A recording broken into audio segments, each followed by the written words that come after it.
Hi, welcome. On this video, I just want to take a moment to talk about the issue about ethics in the dog training community. And again, I put out very specific information regarding the source of the problem by way of how the majority of trainers are jumping into a relationship problem between dogs and owners and superficially motivating dogs to respond while assuming that those responses represent that the perception of dogs are changing the right way, which again is totally inherently flawed, based again on the process that these trainers are marketing, based on what a process represents in terms of an intervention. And again, the two core ingredients I talk about, influence and control, needing to come in and be reconciled the right way. And what's the right way? A intentional interaction-based method. But here's the thing, again, getting back to this whole issue of ethics. Again, looking around the dog training world and just looking at all the inherent problems. Again, I talk about these problems by way of my Flipping the Script series, available on my YouTube channel. I encourage you to check it out.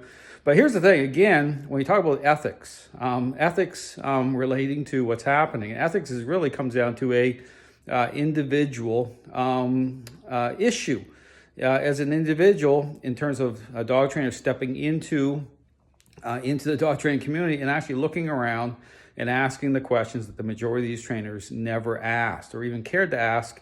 And now we talk about the issue about backing out of this. Well, I talk about why things are going to get much worse. So again, my encouragement is, again, as an individual, coming into the dog training community, I would encourage you to simply to ask the questions that need to be asked, rather than just taking hold of this ready-made idea, joining one of these groups, by way of balanced and force-free. Because here's the thing, once you do that, you're really, restricting yourself when it comes to actually challenging the real problem. You're actually coming into agreement with the problem.